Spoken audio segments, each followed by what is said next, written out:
The crisp autumn air carried the scent of pine and wood smoke as I pulled into the circular driveway of the Thompson family lake house, my 10-year-old Toyota Camry looking painfully out of place among the gleaming SUVs and luxury sedans already parked there. Through the expansive windows, I could see the warm glow of the memorial gathering inside, family members sharing stories and raising glasses in David's honor. 18 months had passed since the mountain highway accident that claimed my husband's life, and this annual gathering at Pine Ridge had become a tradition I both dreaded and felt obligated to attend. Before we jump back in, tell us where you're tuning in from, and if this story touches you, make sure you're subscribed, because tomorrow I've saved something extra special for you.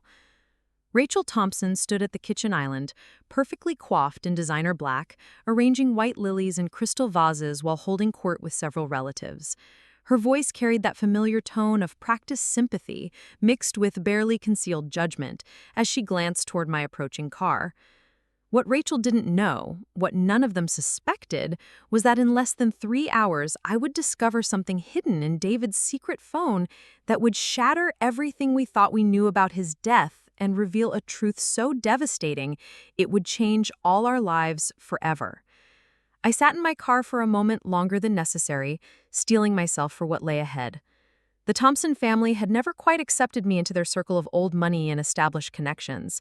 David had been their golden boy, the successful financial advisor who'd married beneath his station when he chose me, a small-town librarian with student loans and second-hand furniture. His death had somehow intensified their protective ownership of his memory, as if my grief were less legitimate than theirs, because I hadn't grown up in their world of privilege and expectations. Grace, our 15-year-old daughter, emerged from the passenger seat with the reluctant grace of a teenager forced into formal family obligations. She'd inherited David's dark hair and serious eyes, but her stubborn streak came directly from me. The black dress she wore had been a compromise after she'd initially refused to attend at all, declaring these gatherings fake and depressing. I couldn't entirely disagree with her assessment, but David's memory deserved our presence, even when his family made us feel like unwelcome reminders of his choices. The lake house itself was a testament to Thompson family success.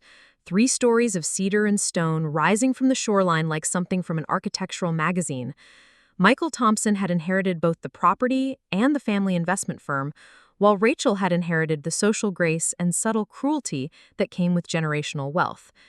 Their own children, David's nephews, were away at boarding school, leaving the gathering to focus entirely on adult remembrances and thinly veiled assessments of how the widow and orphan were managing. As Grace and I walked up the stone pathway, I clutched the covered dish I'd brought, David's favorite cornbread stuffing made from his grandmother's recipe. It felt inadequate compared to the catered spread I knew awaited inside, but it was authentic, made with love rather than hired help. The irony wasn't lost on me that I was bringing David's family recipe to his own memorial gathering, a recipe they'd never bothered to learn during his lifetime. Rachel opened the door before we could knock, her smile bright and hollow as morning television. "Emma, darling, you made it! I was beginning to worry you might not come." The implication hung in the air that my absence would have been noted and discussed, another mark against my character in the ongoing assessment of my worthiness as David's widow. She embraced me with the kind of hug that looked warm from a distance, but conveyed no actual affection, her designer perfume overwhelming in its intensity. "Of course we came," I replied, keeping my voice steady. "David would have wanted us here." It was a safe response, invoking his wishes to deflect any criticism of our presence. Grace received a more genuine embrace from her aunt, though even that carried undertones of evaluation. Rachel had always seen our daughter as a project to be improved, someone who could be molded away from my middle-class influences and toward proper Thompson family values. The interior of the lake house was as impressive as expected, with soaring ceilings, exposed beams, and floor-to-ceiling windows that showcased the pristine lake beyond. Approximately 30 people filled the open-concept living space, a mix of extended family, business associates, and country club friends who'd known David through various social and professional circles. Most faces were familiar from the funeral, though time had softened my memory of names and relationships. Michael approached with 2 glasses of wine, offering one to me, with the patronizing kindness he'd perfected since David's death. At 45, he possessed the soft features and weak chin that money couldn't entirely disguise, though his custom-tailored suits certainly tried. He'd taken over David's clients at Morrison Financial Group after the accident, a transition he'd handled with appropriate solemnity while quietly celebrating the expansion of his own influence. "Emma, you look well," he said, though his eyes suggested otherwise. "Grief certainly takes its toll, doesn't it? Rachel and I were just discussing how difficult these anniversaries must be for you." His concern felt performative, delivered with the practiced sympathy of someone who'd never experienced real loss but understood its social importance. I accepted the wine I didn't want, knowing refusal would be interpreted as either ungrateful or alcoholically suspect. "Some days are harder than others," I admitted, which was true enough. What I didn't mention was that the hardest days weren't about grief anymore, but about the growing suspicion that David's death hadn't been the straightforward accident everyone believed it to be. Grace had already gravitated to the dessert table, her teenage instincts correctly identifying the safest territory in a room full of adults with opinions about her future. She caught my eye and raised her eyebrows in a subtle question about how long we'd be staying.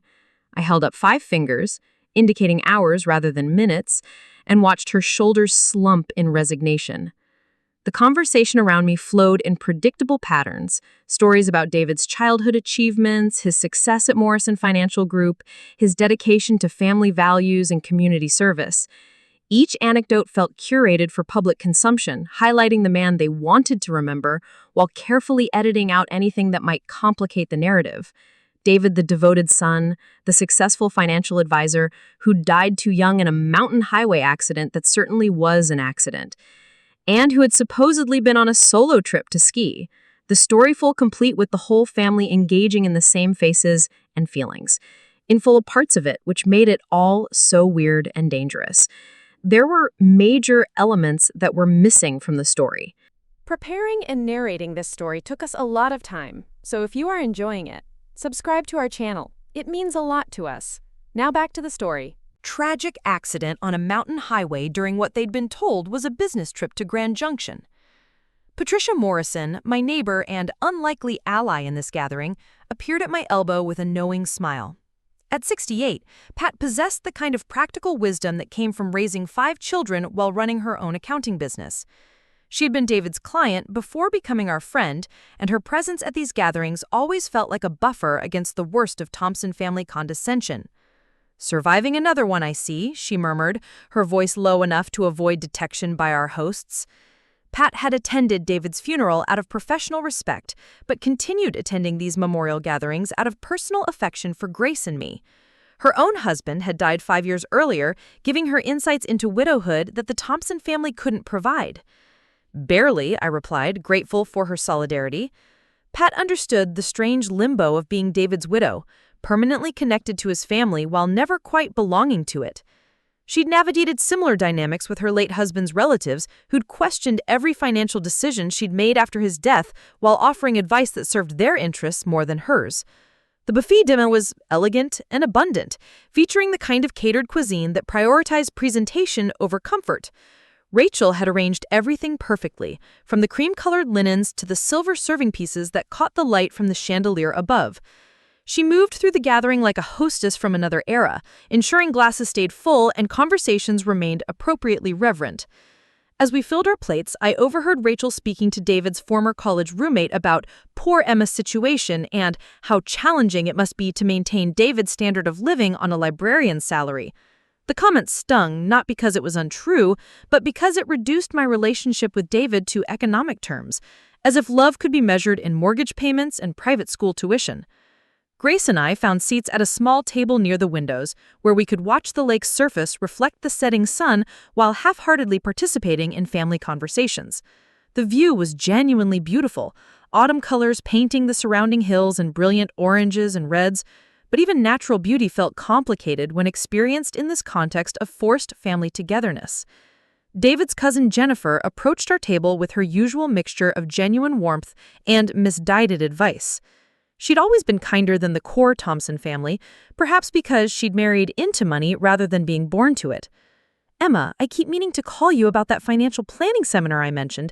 It's specifically designed for widows, and I think you'd find it very helpful for making some important decisions about your future." The suggestion was well-intentioned but carried the implicit assumption that I was incapable of managing my own affairs without professional guidance. "That's thoughtful of you," I replied diplomatically, "but I'm actually doing fine with our current arrangements." What I didn't mention was that David's life insurance and our modest savings were sufficient for our needs, especially since I'd paid off the mortgage early using money from my grandmother's estate. Jennifer persisted with the determination of someone who believed she was providing essential help. "Oh, but Emma, financial planning for women in your situation is so different from what married couples need to consider. There are tax implications, investment strategies, estate planning concerns. It's really quite complex." Her tone suggested that complexity was beyond my comprehension, despite my master's degree and years of managing our household finances. Before I could respond with something I might regret, Pat intervened smoothly. "Jennifer, that's lovely of you to think of Emma, but she's actually quite financially savvy. Did you know she's been managing all the family investments for years? David always said she had a better head for numbers than he did." The statement wasn't entirely accurate, but it served its purpose of deflecting Jennifer's condescending helpfulness. As the evening progressed, the gathering took on the familiar rhythm of Thompson family events. Stories were shared in careful rotation, each speaker taking their turn to contribute memories that reinforced the official narrative of David's life. His success at Morrison Financial Group was celebrated extensively, with Michael sharing details about major accounts David had secured and innovative strategies he developed for high-net-worth clients. What struck me most was how little these stories resembled the David that I'd lived with for 17 years. The man they described was more polished, more conventionally ambitious, more aligned with Thompson family values than the person who'd read bedtime stories to Grace in funny voices and insisted on cooking breakfast every Sunday morning. Their David existed primarily in conference rooms and country clubs, while my David had existed in our kitchen and backyard garden. Rachel called for attention as dessert was being served, raising her wineglass with the practiced grace of someone comfortable being the center of attention. "I'd like to propose a toast to David, who brought such light into all of our lives. Though he's no longer with us physically, his spirit lives on in the values he embodied and the love he shared with all of us." The words were appropriate and heartfelt, but they felt like they were describing a stranger. As glasses were raised and murmured agreements filled the air, I found myself wondering about the David who'd been driving to Grand Junction that night 18 months ago. The official story was that he'd been meeting with a potential client about a significant investment opportunity, but I'd never seen any documentation of such a meeting in his appointment calendar or client files. When I'd asked Michael about it shortly after the funeral, he'd been vague about the details, suggesting that David had been pursuing new business opportunities that hadn't yet been formalized. The accident itself had been straightforward according to the police report. David's rental car had gone off the mountain highway during a late-night snowstorm, rolling down an embankment and catching fire. The vehicle had been completely destroyed, and David's body had been badly burned, requiring dental records for positive identification. The investigating officer, Detective James Carter, had explained that such accidents weren't uncommon on that particular stretch of highway, especially during winter weather conditions. What had always puzzled me was why David had been driving at night in a snowstorm when he was typically so cautious about mountain weather. He'd grown up in Colorado and understood the dangers of winter driving better than most. Most people, it seemed unlike him to take unnecessary risks, especially when he could have easily postponed the trip or stayed overnight in Grand Junction until conditions improved. These thoughts had been circulating in my mind for months, growing stronger rather than fading with time. Initially, I'd attributed my doubts to grief and the natural human need to find meaning in senseless tragedy. But as the first anniversary of David's death had approached, specific inconsistencies had begun bothering me more persistently. His laptop had been password protected in ways I'd never seen before. His home office had been unusually organized, as if he'd been preparing for something. And there had been unexplained cash withdrawals from our joint account in the weeks leading up to his death. Grace touched my arm gently, bringing me back to the present moment. "Mom, you okay? You look like you're somewhere else." Her perceptiveness reminded me so much of David that it hurt. At 15, she developed the kind of emotional intelligence that made her an excellent judge of adult moods and motivations, probably accelerated by losing her father at such a crucial age. "Just thinking about Dad," I replied, which was true enough. "These gatherings always make me reflective." Grace nodded with understanding beyond her years. She'd been handling her grief with remarkable maturity, but I knew she struggled with the same sense of disconnect between the David being celebrated at these family events and the father she'd actually known. As the evening wound down and guests began making departure preparations, Rachel approached our table with the kind of smile that usually preceded unwelcome news. "Emma, dear, I wanted to mention something before you leave. Michael and I have been discussing Grace's future, particularly her college planning, and we'd love to help ensure she has every opportunity David would have wanted for her." The offer sounded generous on the surface, but I recognized the underlying assumption that I couldn't provide adequately for my own daughter's education. "That's very thoughtful," I replied carefully, "but we've already been working on college planning. Grace has excellent grades and several scholarship opportunities we're exploring." Rachel's smile tightened almost imperceptibly. Of course. But the right connections can make such a difference in admissions and career opportunities later. We were thinking that a year or two at a good boarding school might broaden her horizons before college applications. There are some excellent institutions that specialize in preparing young women for leadership roles. The suggestion hung in the air like a challenge. Rachel was essentially proposing to remove Grace from my influence and reshape her according to Thompson family standards. The offer was couched in terms of opportunity and advantage, but its real purpose was to correct what they saw as deficiencies in my parenting approach. Grace spoke before I could formulate a diplomatic response. "Thank you, Aunt Rachel, but I want to finish high school in Millbrook with my friends. Besides, Mom and I make a good team. We don't need to be separated." Her directness cut through the polite maneuvering with typical teenage efficiency, stating clearly what I'd been trying to say diplomatically. Rachel recovered smoothly, though I caught a flash of irritation in her eyes. "Well, of course, the decision is ultimately yours. But Emma, if you ever want to discuss what might be best for Grace's future, Michael and I are always available. Family should help family, after all." The emphasis on family carried the implication that refusing their help was somehow betraying David's memory. As we gathered our coats and prepared to leave, Pat approached with a subtle signal that she wanted to speak privately. We stepped onto the deck overlooking the lake while Grace said her goodbyes inside. The evening air was crisp and clean, carrying the scent of wood smoke from someone's fireplace across the water. "Emma, I don't want to overstep, but I've been watching the family dynamics tonight, and I'm concerned about the pressure they're putting on you. David never would have wanted you to feel obligated to accept help that comes with strings attached. He was quite clear about wanting you and Grace to make your own decisions about the future." Her words touched something deep in my chest. Pat had known David in a professional capacity for years before becoming our friend, and her perspective on his character carried weight. Sometimes I feel like they're trying to rewrite history. The David they talk about at these gatherings isn't quite the man I married. Pat nodded knowingly. Families do that sometimes, especially when someone dies young. They create a version that serves their needs rather than honoring who the person actually was. But you knew David better than anyone. Trust your instincts about what he would have wanted. Her advice felt like permission to stop trying so hard to fit into expectations that never quite matched reality. The drive home to Millbrook took 45 minutes through winding mountain roads that David had traveled countless times. Grace dozed in the passenger seat, exhausted by the emotional demands of family performance and teenage social navigation. The silence gave me space to process the evening's interactions and the growing certainty that something about David's death didn't align with the story we'd all accepted. As we pulled into our driveway on Maple Street, our modest two-story house looked welcoming after the intimidating grandeur of the Thompson Lake House.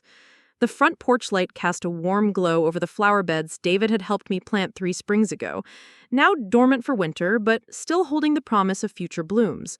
This was where David actually lived, not in the polished perfection of his family's expectations. Inside, Grace headed straight to her room with a mumbled goodnight, leaving me alone with thoughts that had been accumulating all evening. I moved through the familiar routine of locking doors and turning off lights, but my mind kept returning to the inconsistencies that had been bothering me for months. Tomorrow, I would begin looking for answers to questions I'd been afraid to ask directly. What I didn't know yet was that those answers would be found in the most unexpected place, hidden in plain sight, but protected by passwords and encryption that David had never used before. In less than 24 hours, everything I thought I knew about David's death would be turned upside down, revealing secrets that would change not only my understanding of what happened that night on the mountain highway, but everything I thought I knew about the man I'd loved for 17 years. The truth was waiting in David's secret phone, buried in his home office behind financial documents and family photos, with contacts and messages that would prove his death was anything but the tragic accident we'd all been told to believe. Parts 2 to 5, Character Development and Rising Tension. The next morning brought the kind of crystalline autumn day that made living in the Colorado mountains feel like a privilege rather than a choice. Sunlight streamed through the kitchen windows as I prepared coffee, the familiar ritual providing comfort after the emotional demands of the previous evening. Grace had already left for school, her resilience continuing to amaze me as she navigated teenage life while carrying the weight of premature loss. My phone rang as I was reviewing the day's schedule at the Millbrook Public Library, where I'd worked for 12 years as head librarian. The caller ID showed Detective James Carter's number, which immediately sent my pulse racing. In the 18 months since David's death, Detective Carter had called exactly twice, both times to provide updates on the completed investigation. His contact now could only mean new developments or questions that needed answering. "Mrs. Walsh, I hope I'm not calling too early." Detective Carter's voice carried the professional courtesy that had characterized all our previous interactions. At 52, he'd been with the Colorado State Patrol for over 20 years, specializing in mountain highway accidents and the complex investigations they sometimes required. His handling of David's case had been thorough and compassionate, qualities I'd appreciated during those initial days of shock and confusion. "Not at all, Detective. How can I help you?" I managed to keep my voice steady despite the anxiety building in my chest. Calls from law enforcement 18 months after a closed case typically meant complications I wasn't prepared to handle. "I wanted to give you a heads up about something that's come to our attention," he said carefully. "We've received some information that might relate to your husband's accident, and I thought you should know we're taking another look at a few details. Nothing dramatic, just being thorough about some questions that have come up." The carefully neutral language didn't disguise the significance of his call. Police departments didn't reopen investigations without compelling reasons, and Detective Carter's tone suggested this wasn't routine administrative review. "What kind of questions?" I asked, settling into a kitchen chair to better absorb whatever he was about to tell me. "Well, without going into specifics just yet, we've had some inquiries about David's activities in the weeks before the accident. Business associates asking about meetings or appointments that don't quite match up with what we documented initially. It's probably nothing significant, but we want to make sure we have a complete picture of his final weeks." My mouth dried as implications began cascading through my mind. If business associates were questioning David's activities, it meant the official story about his Grand Junction meeting might not be accurate. More troubling, it suggested that people with knowledge of David's professional life had information that contradicted the narrative we'd all accepted. "I see," I said, though I didn't see it all. "Is there anything you need from me? Documents or information that might help clarify things?" The offer was genuine, but it also masked my own growing curiosity about what these business associates might have revealed. Actually, yes. If you could gather any of David's personal papers, appointment calendars, business correspondence from those final weeks, that would be helpful. I know this is difficult, especially with the anniversary being so recent, but we want to be thorough. Detective Carter's request was reasonable, but it implied a level of scrutiny that hadn't been applied to the original investigation. After promising to compile whatever documents I could find, I ended the call and sat in my kitchen trying to process what I'd just learned.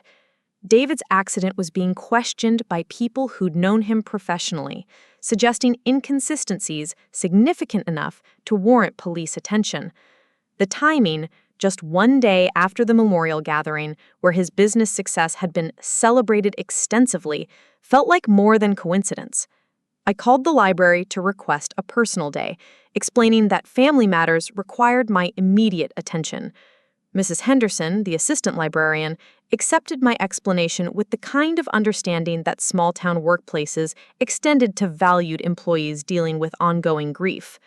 The flexibility was one of the many reasons I'd chosen to remain in Millbrook, despite occasional suggestions from the Thompson family that a fresh start elsewhere might be beneficial. David's home office occupied a converted bedroom on the second floor, overlooking our backyard and the foothills beyond. He'd spent countless evening hours there, managing both his professional responsibilities and our family finances, with the methodical attention to detail that had made him successful at Morrison Financial Group.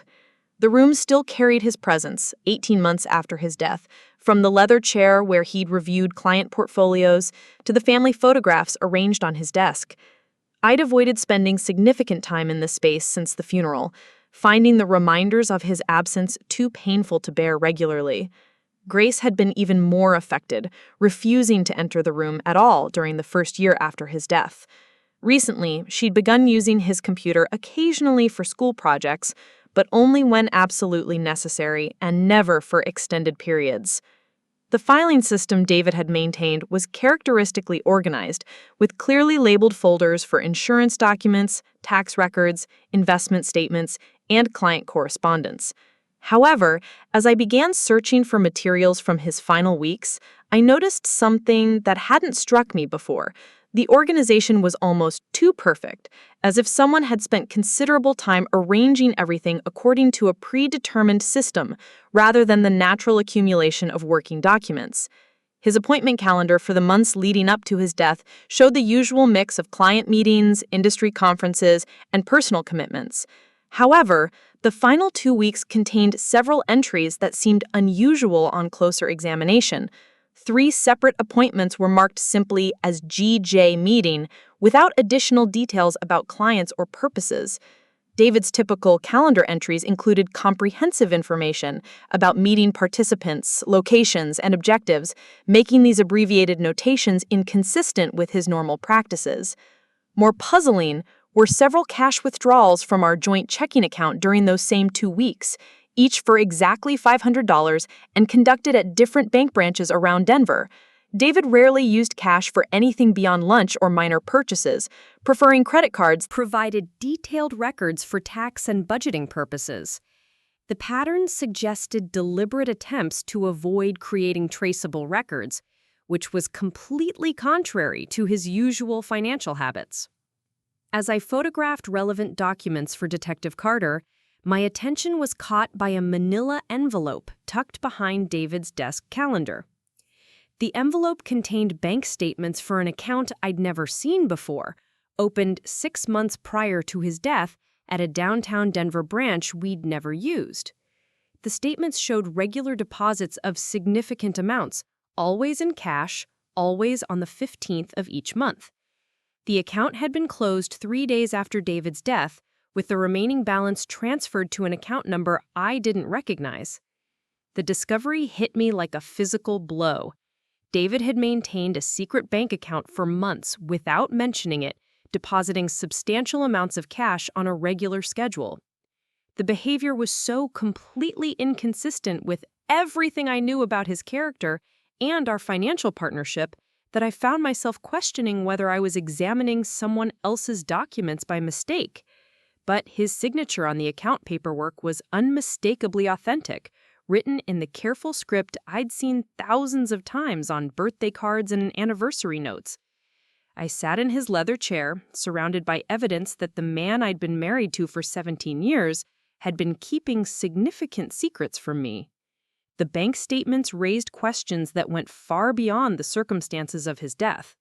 Where had the cash deposits originated? Why had he opened the account without discussing it with me? And, most importantly, what had happened to the transferred funds after his death? My phone buzzed with a text message from Pat Morrison asking if I was available for lunch at the Cornerstone Diner. The timing felt providential, as I desperately needed someone to talk through what I'd discovered without immediately involving law enforcement or family members who might have their own agendas. Pat's practical wisdom and emotional distance from the Thompson family dynamics made her the ideal confidant to process information this sensitive. The Cornerstone Diner occupied a converted railway car on Main Street, its red vinyl booths and chrome fixtures unchanged since the 1950s.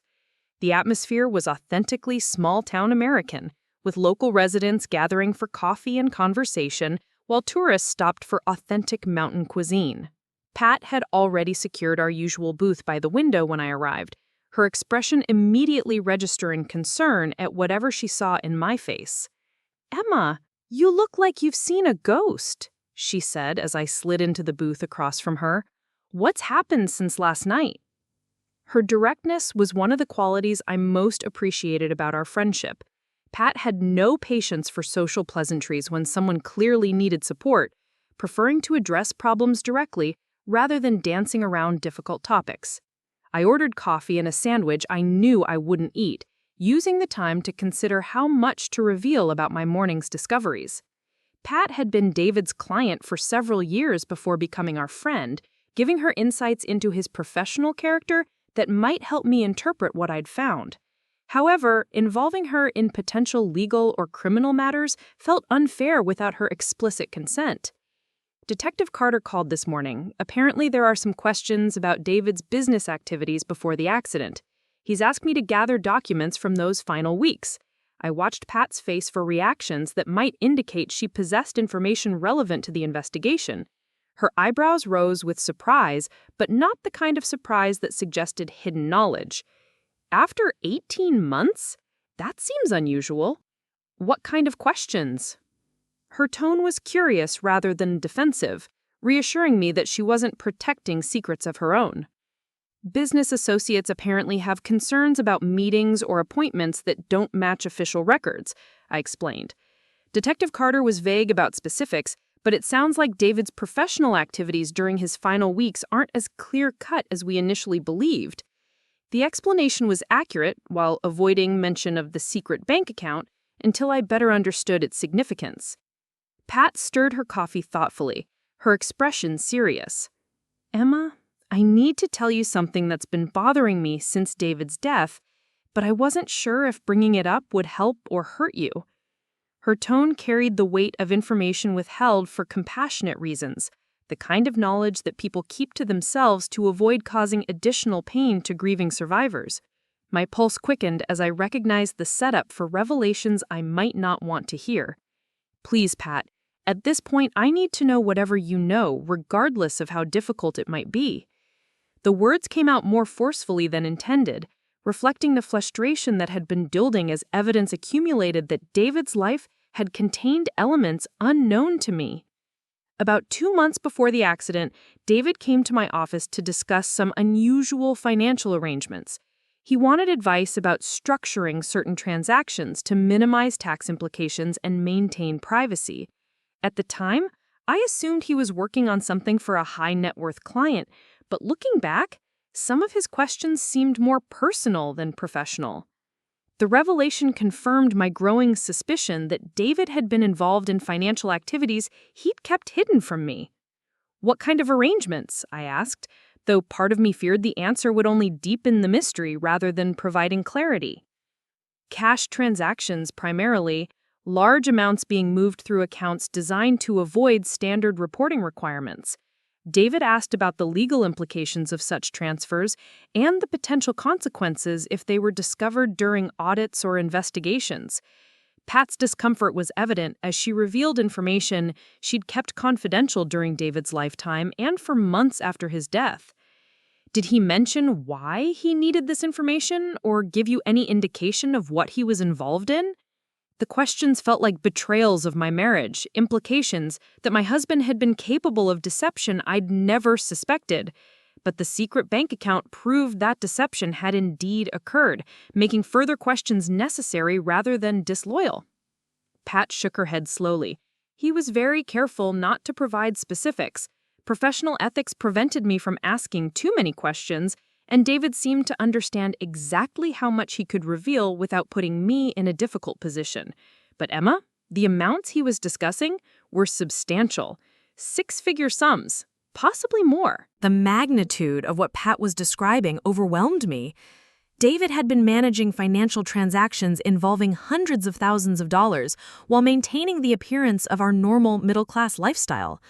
The deception required planning and calculation that seemed incompatible with the man who'd never hidden anything more significant than surprise birthday presents during our entire marriage. "There is something else," Pat continued reluctantly. "David asked me about life insurance implications for beneficiaries in cases where policyholders had been involved in activities that might be considered questionable. He framed it as a hypothetical scenario, but the specificity of his questions suggested personal rather than academic interest. The implication hit me with devastating clarity. David had been concerned that his hidden activities might affect my ability to collect his life insurance benefits, suggesting he'd understood that what he was doing carried serious risks.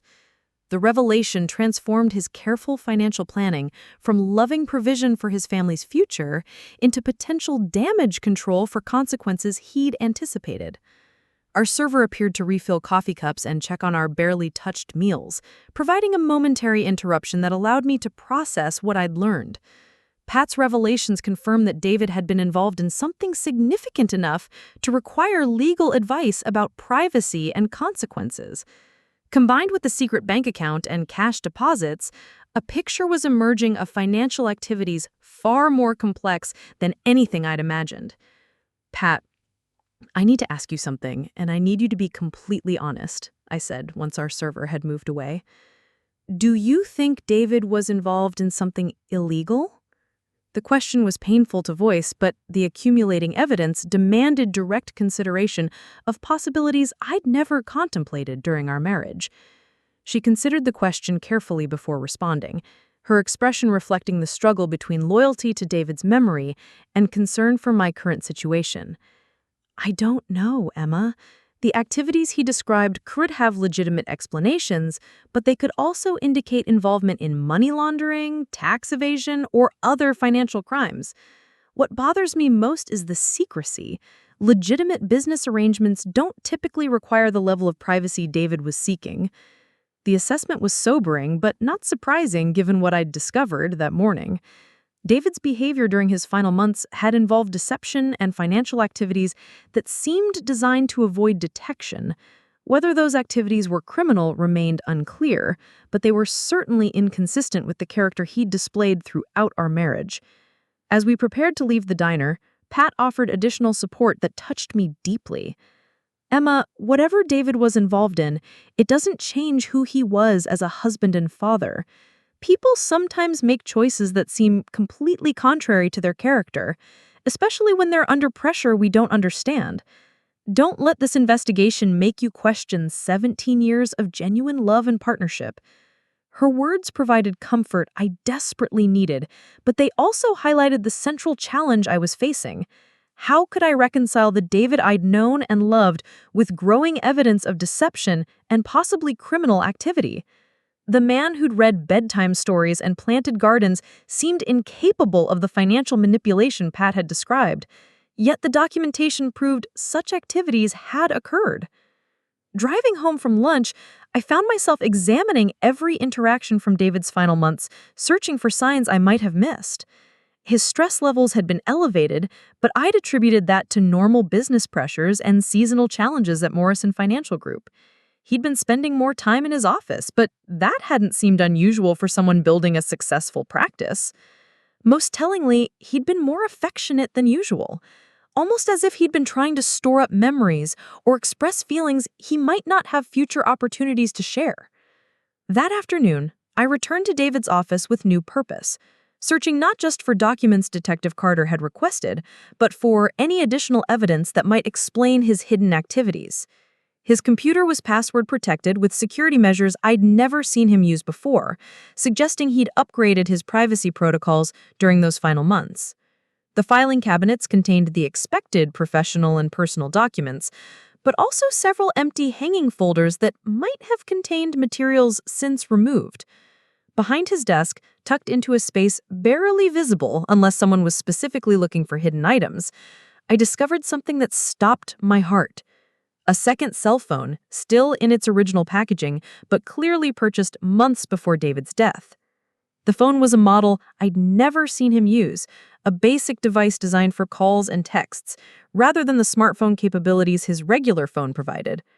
More importantly, it was activated but had been powered off for 18 months, suggesting it had been hidden deliberately rather than forgotten. The discovery of the secret phone felt like finding a door to a room I'd never known existed in my own house. David had purchased and activated a communication device he'd kept completely hidden from me, using it for purposes I couldn't begin to imagine. The phone represented a level of premeditation and deception that challenged everything I thought I knew about our marriage and his character. As I held the device in my trembling hands, I realized that turning it on would irrevocably change my understanding of David's final months and possibly his entire life. The phone might contain evidence of criminal activity, extramarital relationships, or other betrayals that would destroy my memories of our 17 years together. But it might also provide answers to questions that had been haunting me since Detective Carter's call that morning. The decision to power on the phone felt monumental, like choosing between preserving the memory of the David I'd loved and learning the truth about the David who'd apparently existed in secret.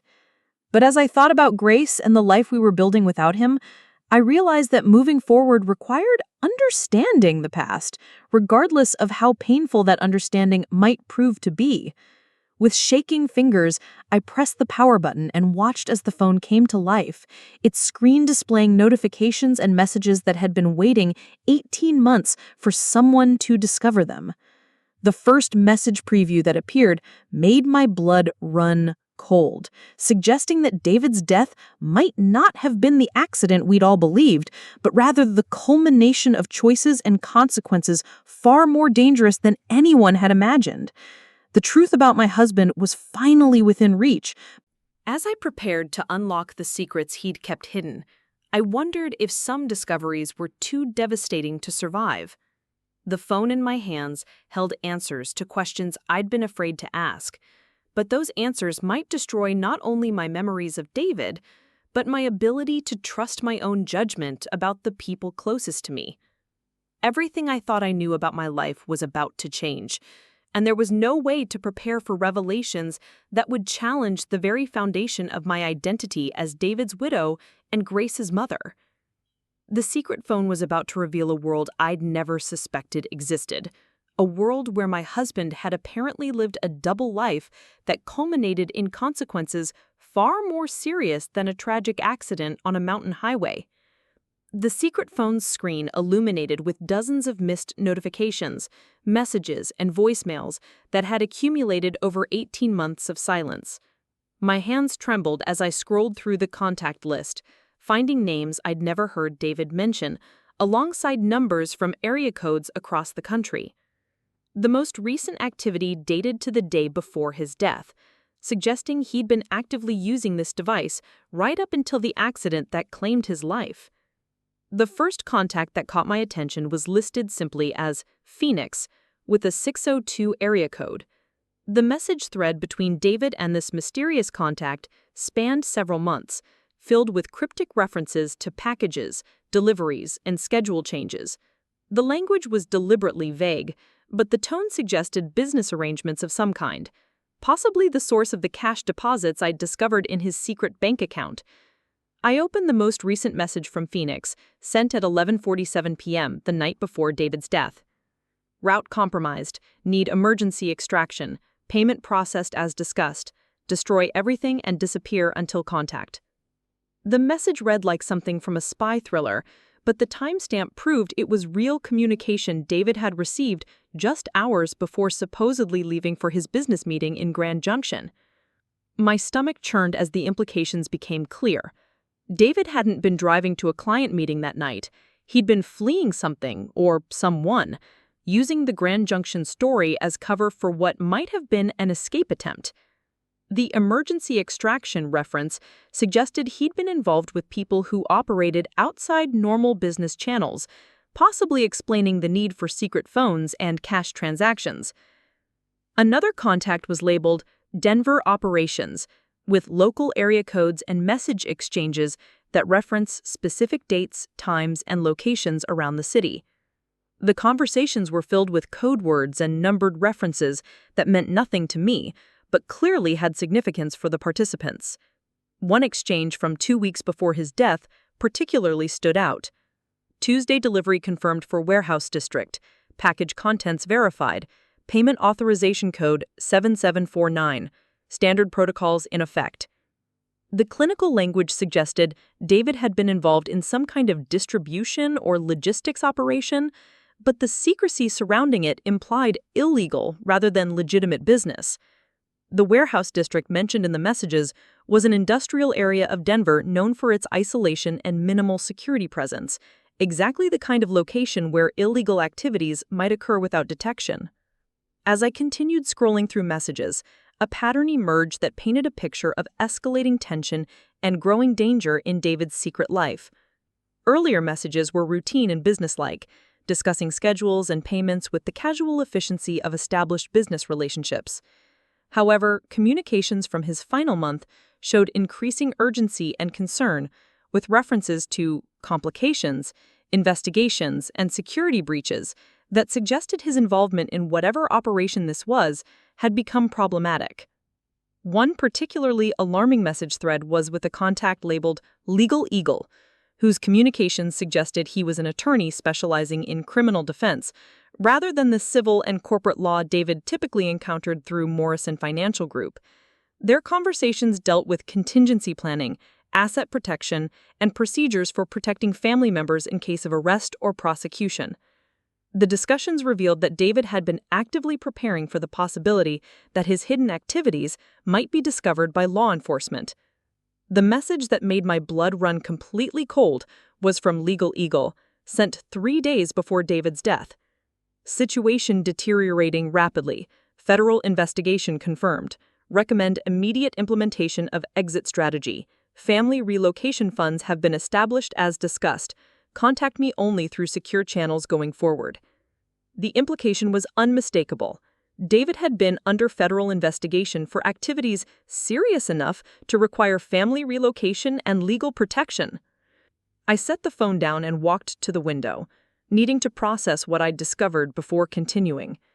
The David revealed through these messages was a stranger to me, someone involved in activities that required criminal defense attorneys and emergency extraction procedures. The loving husband and father I'd known for 17 years had apparently been living a double life involving federal crimes and dangerous associates. The afternoon sun was beginning to fade behind the mountains, casting long shadows across our backyard, where David had taught Grace to ride her bike, and where we'd shared countless summer barbecues with friends and neighbors.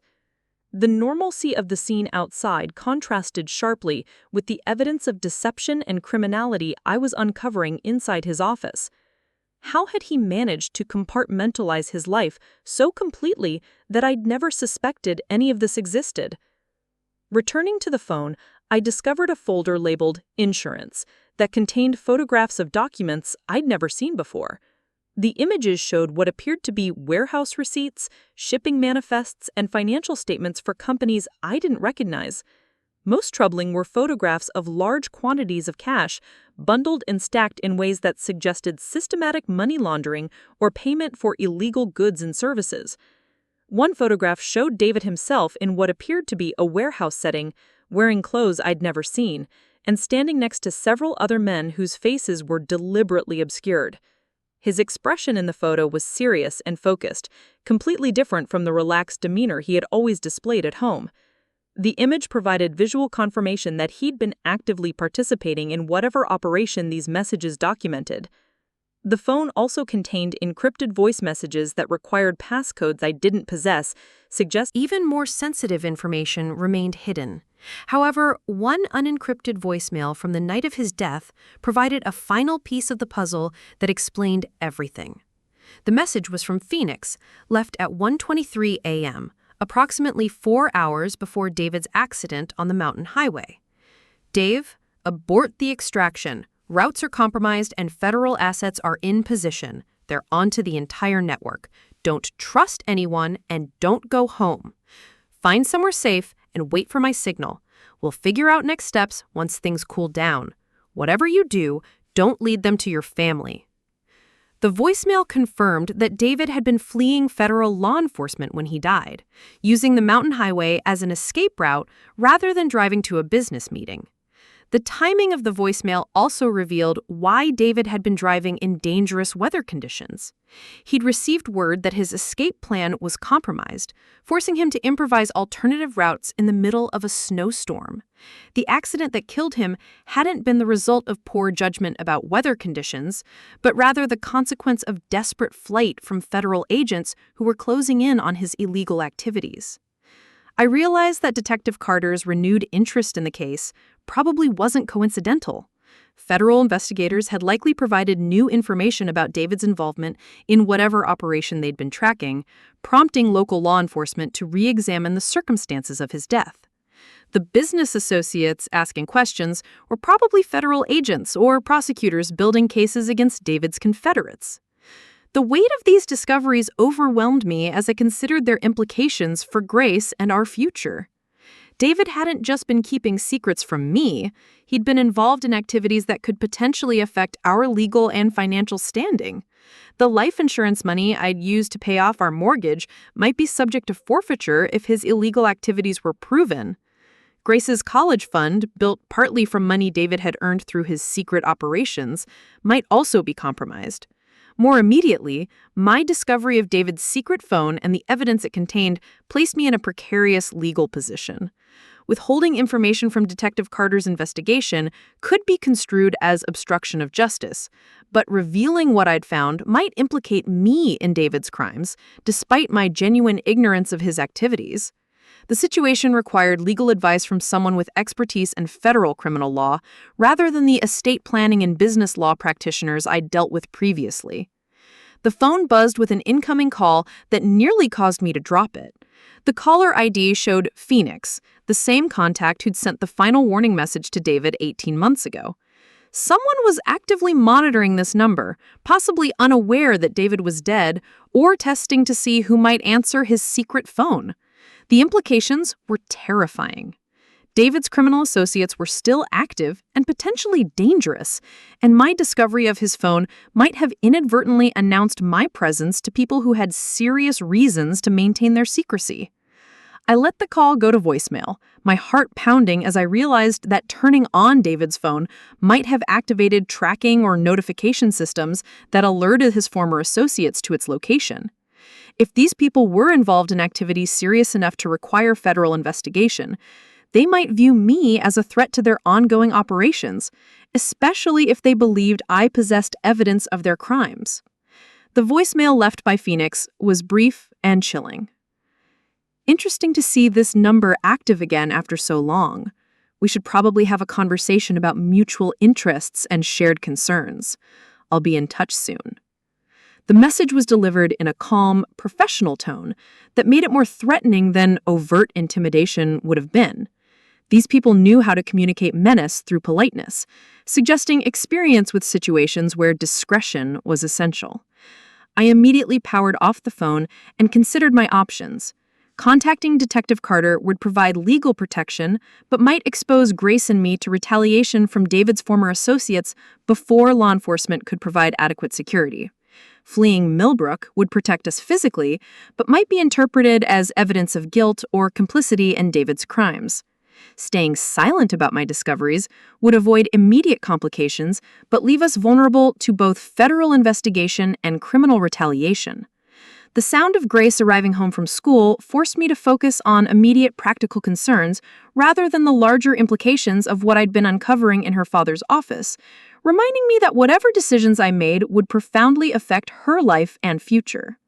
I quickly secured David's secret phone in his desk drawer and composed myself before joining Grace in the kitchen.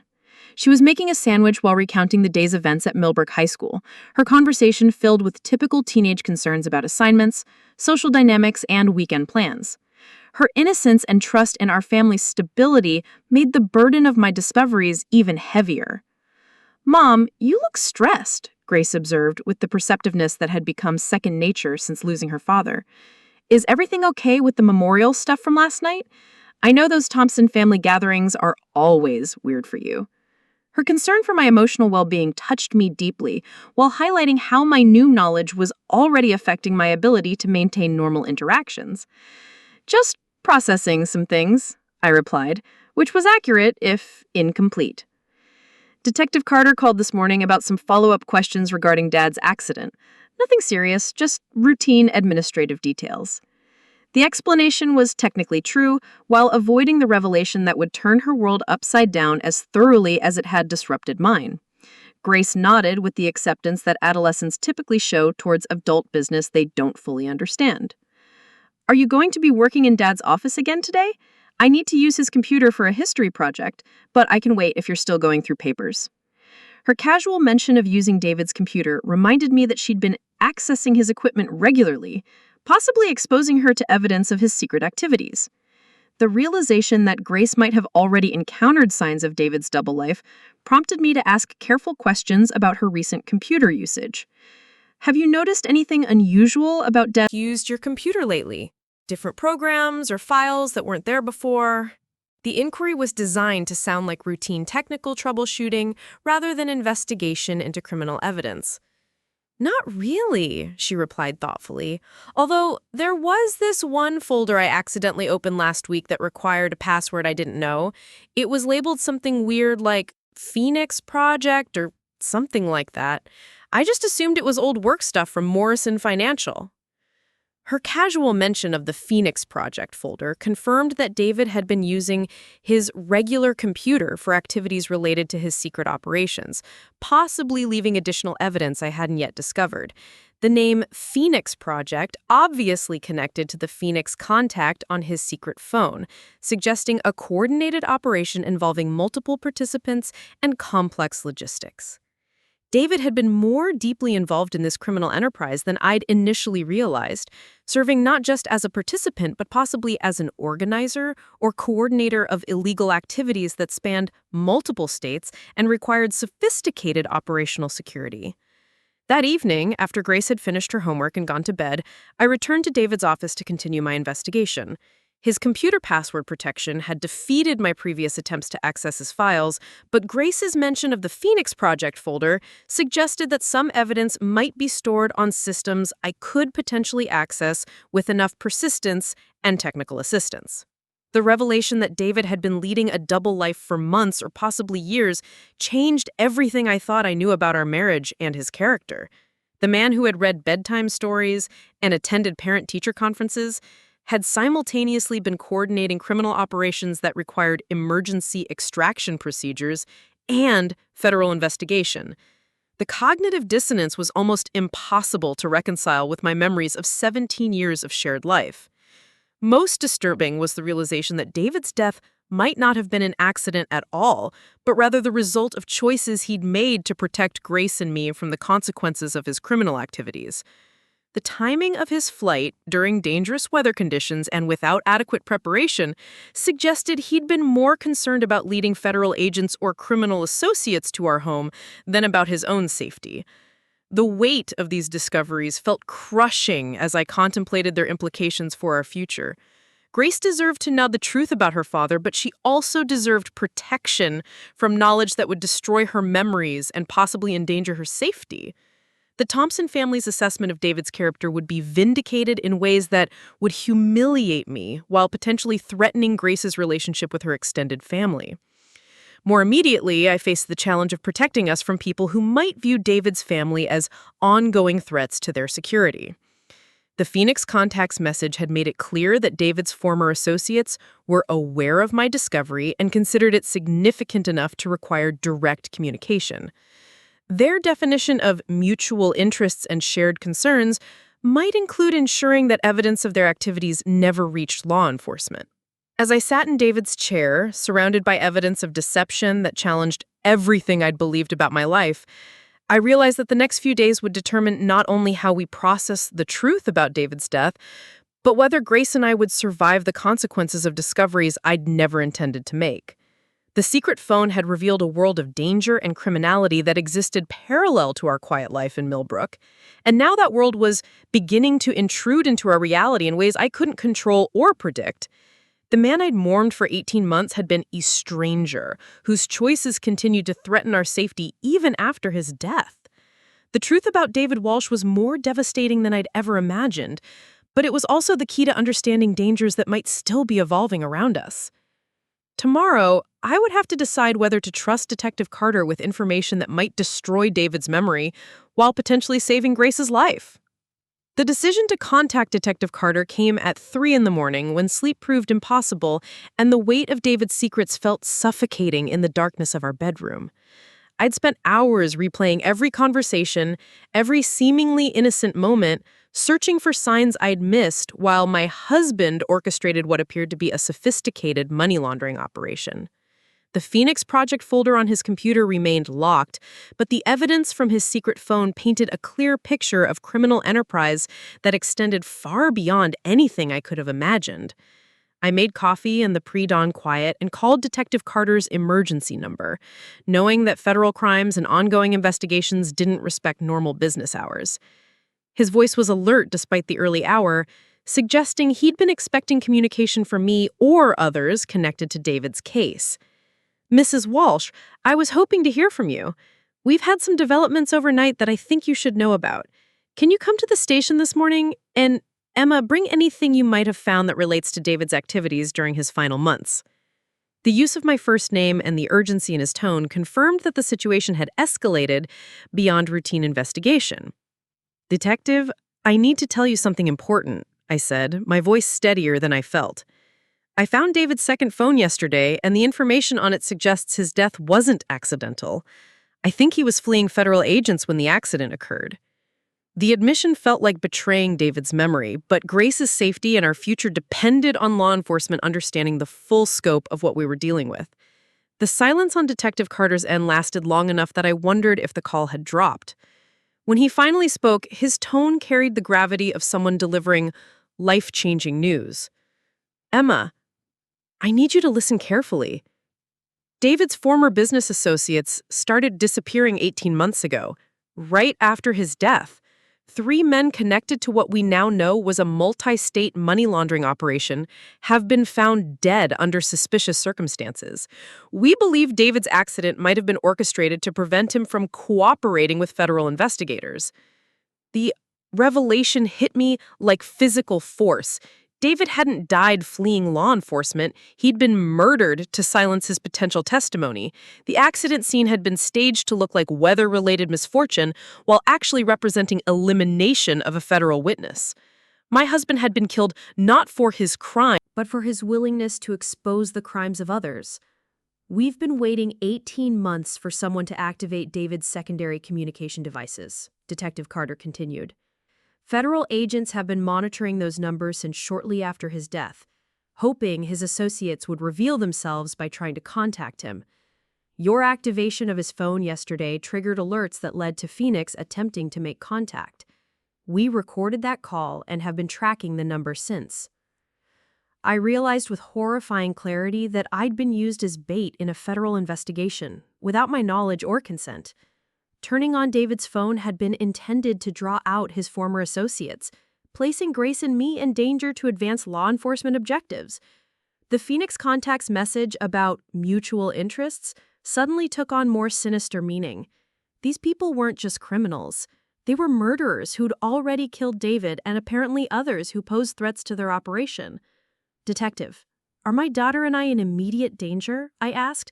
though his tone had already provided the answer. Should we leave Millbrook until this is resolved? The thought of abandoning our home and the life we'd built felt devastating, but not as devastating as the possibility that Grace might be targeted because of her father's choices. We're arranging protective custody for both of you as soon as possible, he assured me. Federal marshals will escort you to the station within the hour, and from there we'll move you to a secure location until the remaining members of this organization are apprehended. I know this is overwhelming, but your cooperation could help us prevent other families from experiencing what you've been through. After ending the call, I faced the impossible task of explaining to Grace that our entire life was about to change because her father had been murdered by criminal associates she'd never known existed. The 15-year-old who'd been dealing with normal teenage concerns just hours before would need to process revelations that would fundamentally alter our understanding of our family and her own identity. I woke Grace gently, sitting on the edge of her bed as morning light began filtering through her bedroom curtains. Her sleepy confusion quickly transformed into alert concern as she registered the gravity of my expression and the earliness of the hour. The conversation that followed was the most difficult of my life, more devastating than telling her about David's original accident, because this revelation destroyed the foundation of everything we'd believed about him. "Sweetheart, I need to tell you something about Dad that's going to be very hard to understand," I began, choosing words carefully to convey truth without unnecessary brutality. It turns out that Dad was involved in some business activities that weren't entirely legal, and his death might not have been an accident after all. The simplification was necessary, but inadequate to prepare her for the complete upheaval we were about to experience. Grace sat up in bed, her teenage mind quickly grasping implications that I'd hoped to soften. "Are you saying Dad was a criminal, and that someone killed him?" Her directness cut through my attempts at gentle revelation, demanding honesty that felt like another betrayal of David's memory and her childhood innocence. "I'm saying that Dad made some choices during his final months that put him in contact with dangerous people. Detective Carter believes those people might have caused the accident to prevent Dad from providing information to federal investigators. We need to pack some clothes and go with law enforcement officers who will keep us safe while they arrest the people responsible." The tears that followed were devastating to witness, not just grief for her father's death, but the destruction of her understanding of who he'd been. The David she'd known as a loving father who taught her to fish and helped with homework had simultaneously been involved in criminal activities that ultimately led to his murder. The cognitive dissonance was almost impossible for an adult to process, let alone a teenager who'd idealized her father's memory. "Did you know?" she asked through her tears, and the question broke my heart because it revealed her fear that I'd been complicit in deception that had defined her entire life. "Were you part of whatever Dad was doing?" The possibility that both her parents had been lying to her represented a level of betrayal that could permanently damage her ability to trust anyone. "No, Grace. I had no idea," I assured her with complete honesty. "I'm learning about this at the same time you are, and I'm just as shocked and confused as you are. Dad kept this completely separate from our family life, probably to protect us from exactly what's happening now." Federal marshals arrived precisely an hour after my call to Detective Carter. Their presence in our quiet neighborhood immediately attracted attention from curious neighbors.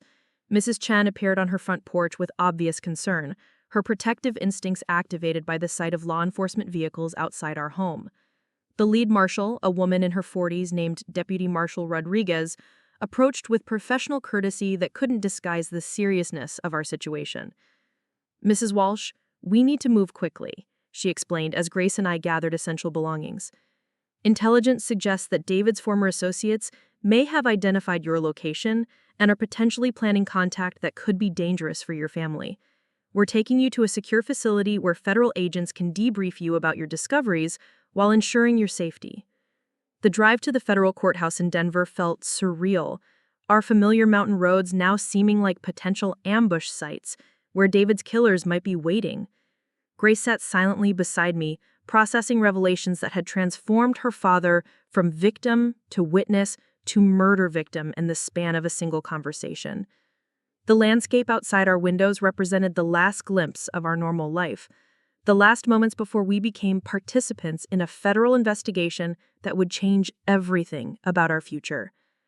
At the courthouse, we were escorted to a secure conference room where Detective Carter waited alongside federal agents whose badges identified them as members of the Financial Crimes Enforcement Network.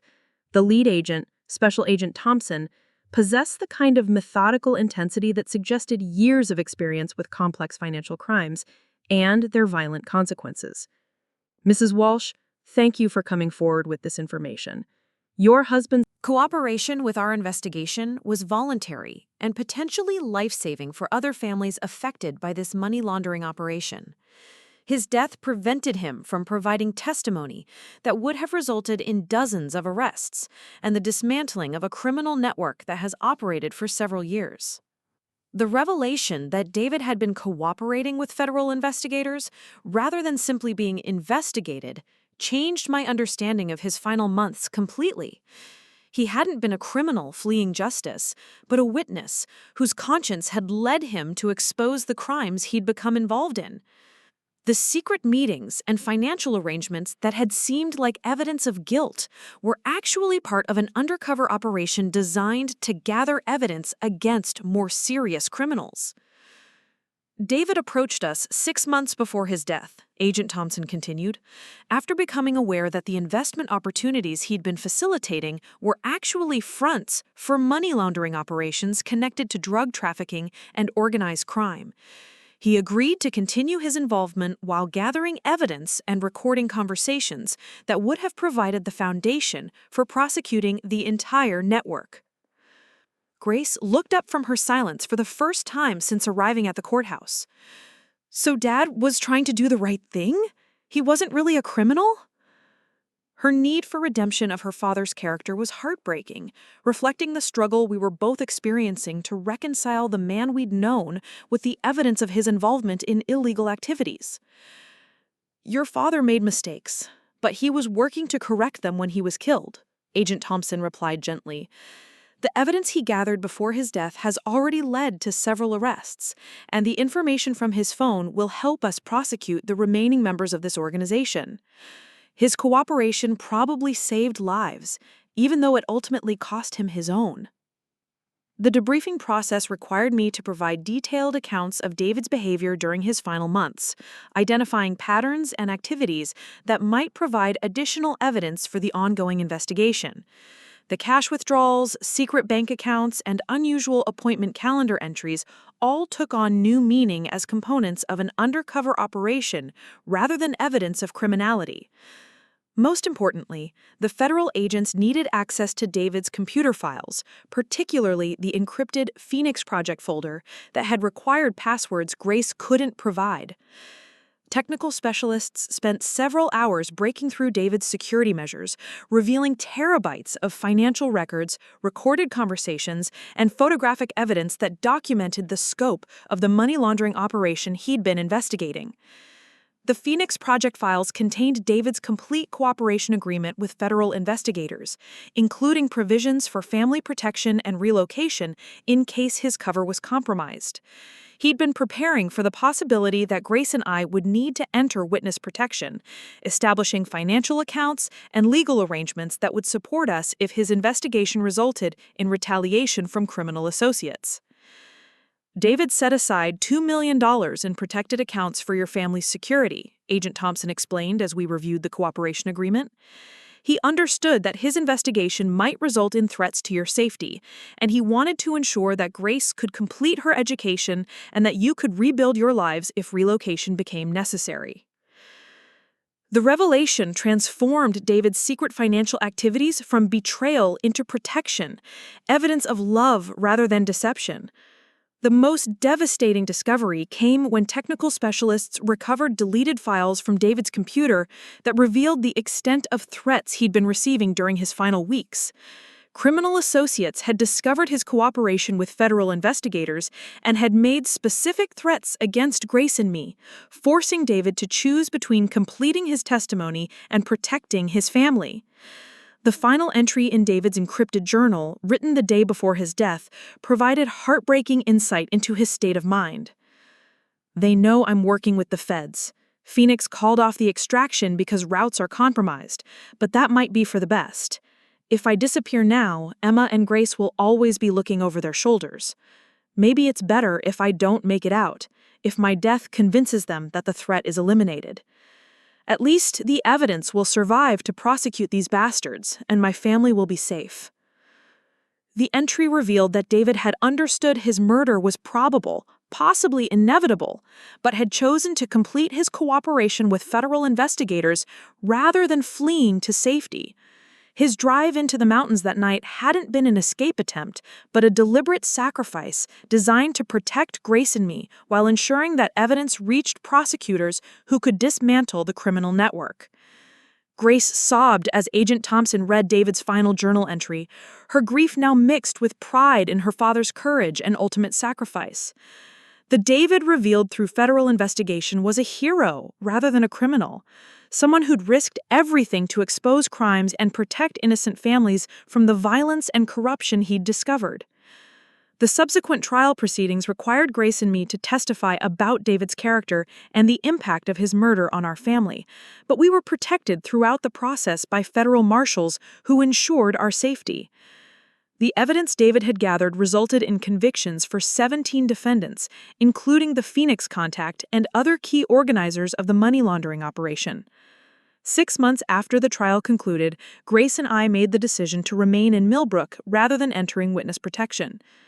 The community support we'd received during the investigation and trial had strengthened our connections to our hometown, and Grace wanted to finish high school among friends who'd supported her through the most difficult period of her life.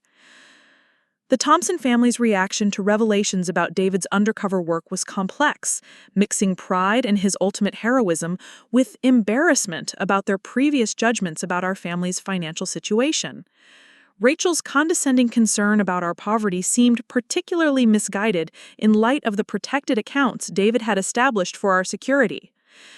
Pat Morrison became even closer friend during the months following the trial, her practical wisdom invaluable as Grace and I processed the transformation of our understanding about David's death.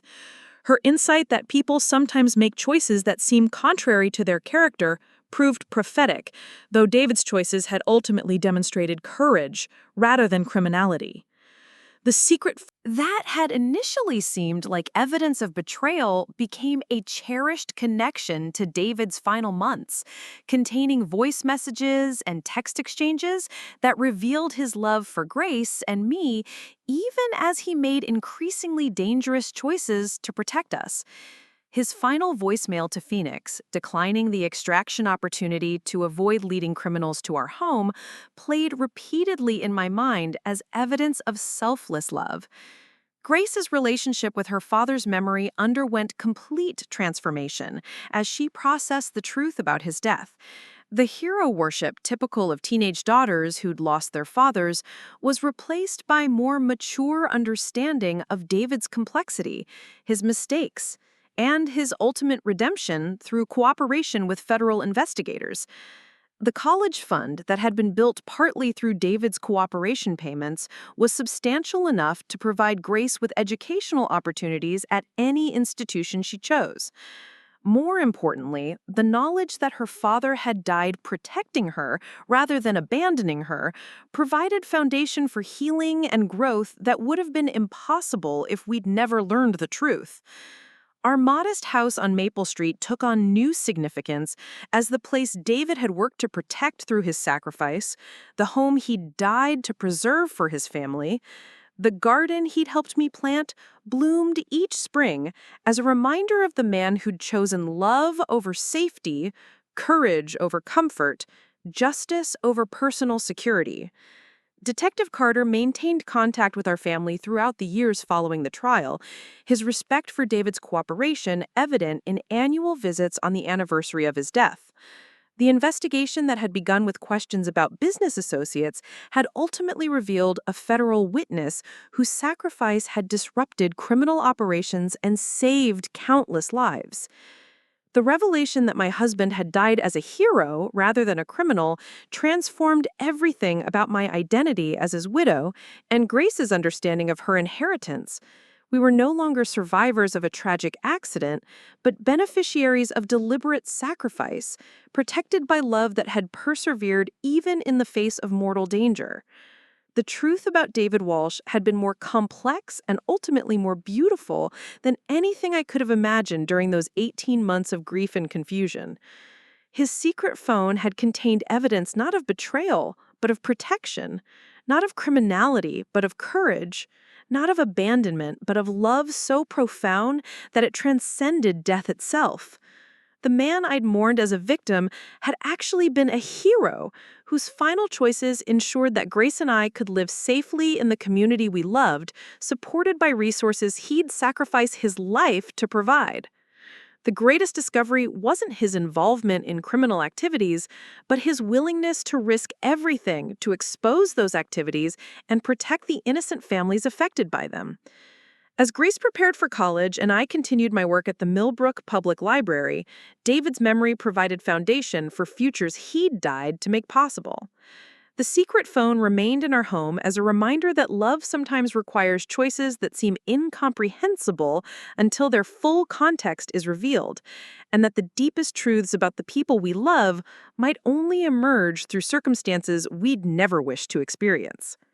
The widow who'd discovered her husband's secret phone had learned that some secrets are kept not to deceive, but to protect, and that some deaths represent victory rather than defeat.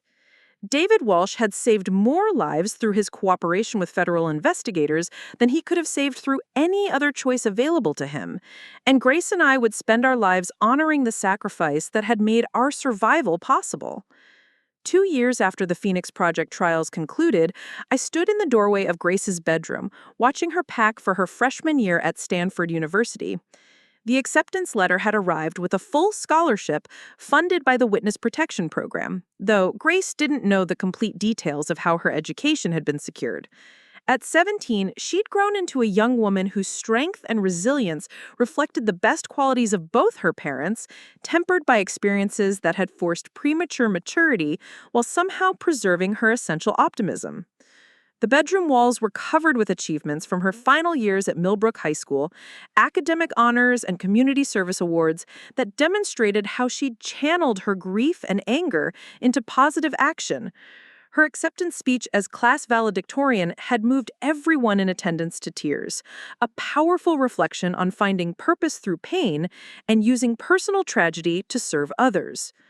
The scholarship committee at Stanford had been particularly impressed by her essay about growing up as the daughter of a federal whistleblower, though she'd written it without knowing the full extent of her father's sacrifice. "Mom, are you going to be okay living here alone?"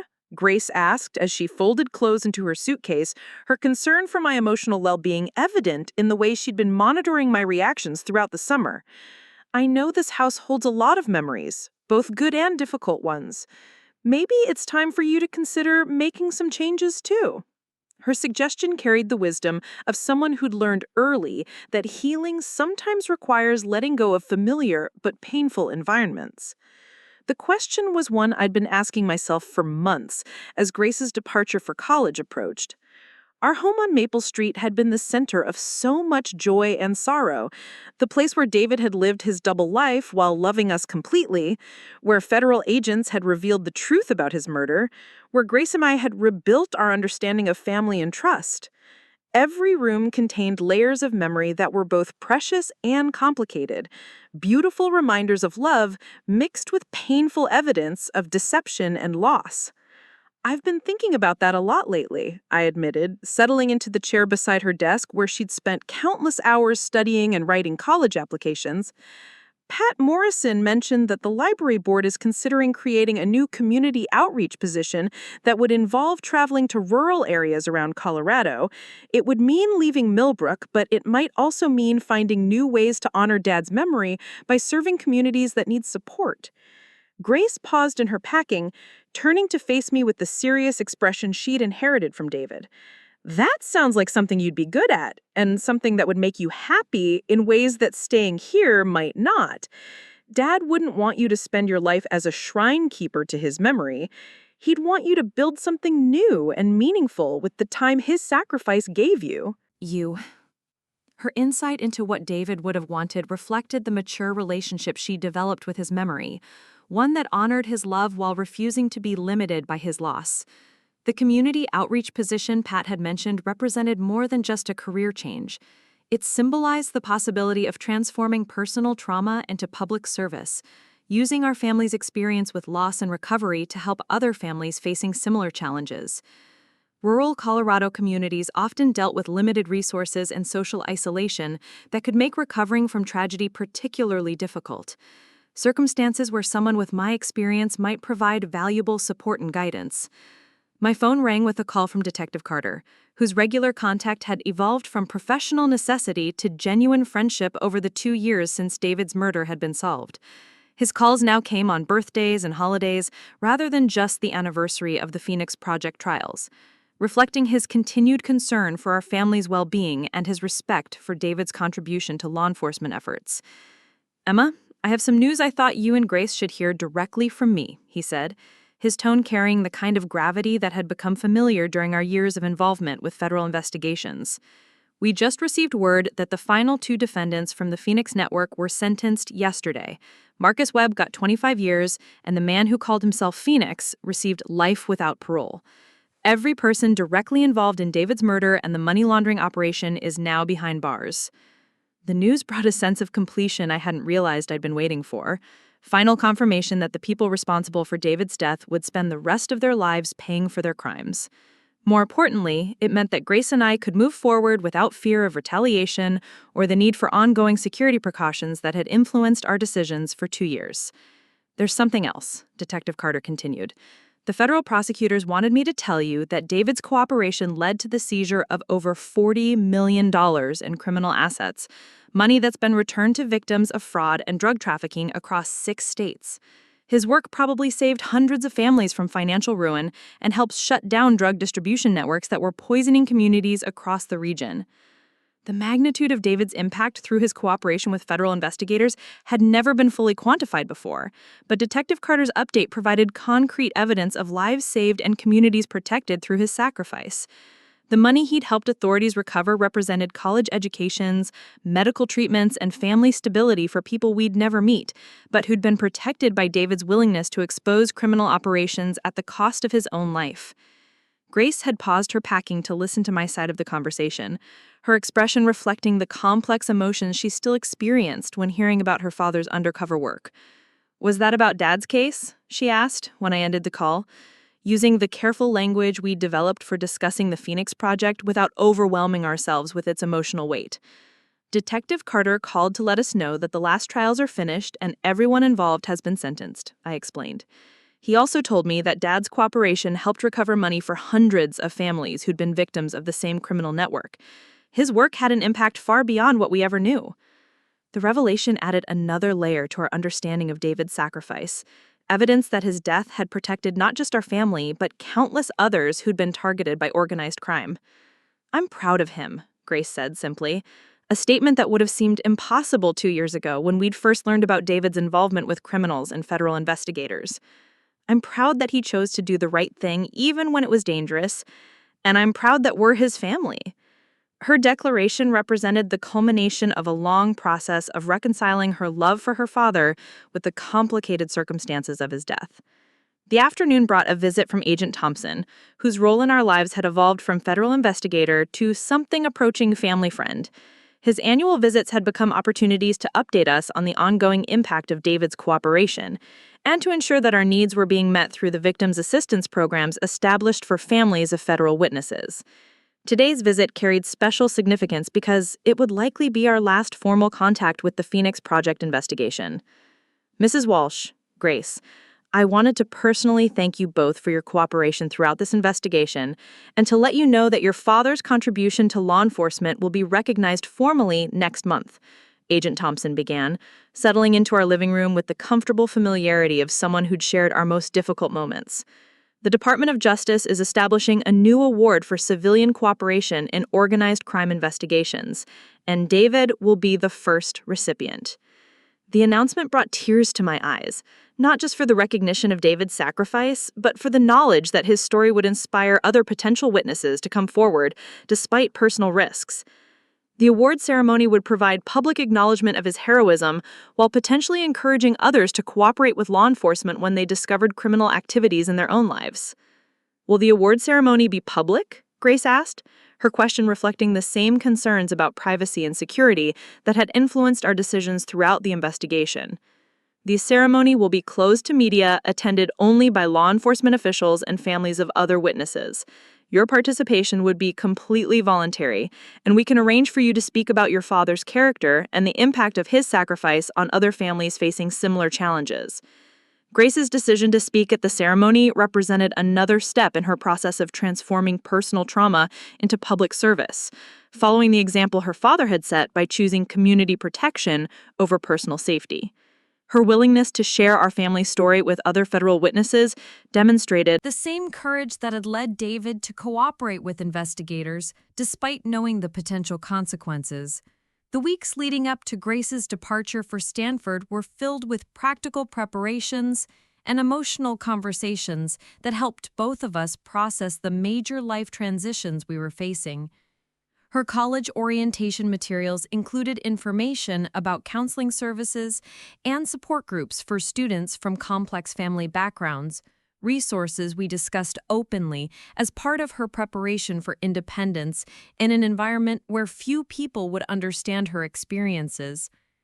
"I've been thinking about majoring in criminal justice or social work," Grace mentioned during one of our evening conversations on the back porch, where David had taught her to identify constellations.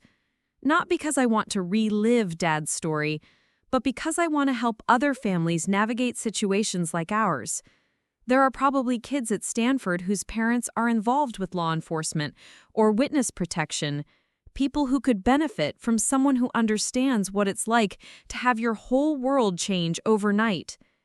Her career aspirations reflected the transformation of our family tragedy into a calling for service, evidence that David's sacrifice had created meaning beyond the immediate protection of our safety. Grace's desire to help other families facing similar challenges represented the kind of legacy David would have wanted, his death leading to expanded compassion and support for people dealing with the intersection of family love and criminal justice. The community outreach position with the library system became more appealing as Grace's departure approached, and I contemplated the shape of my own future.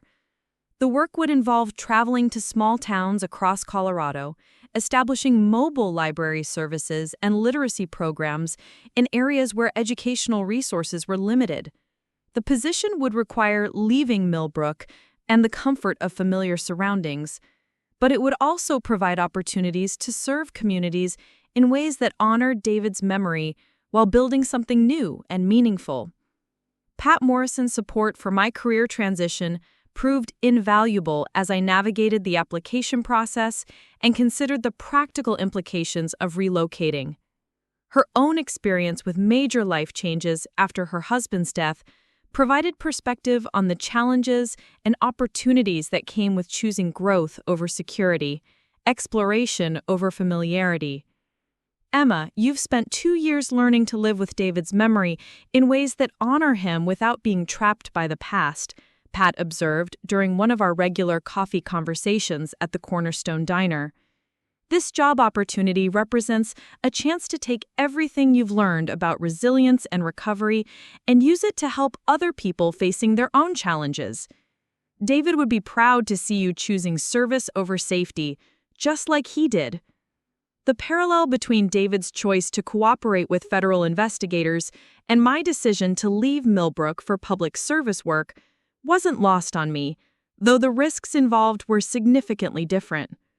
Both choices required leaving familiar circumstances to serve broader community needs, using personal experience and skills to benefit people we might never meet, but whose lives could be improved by our contributions.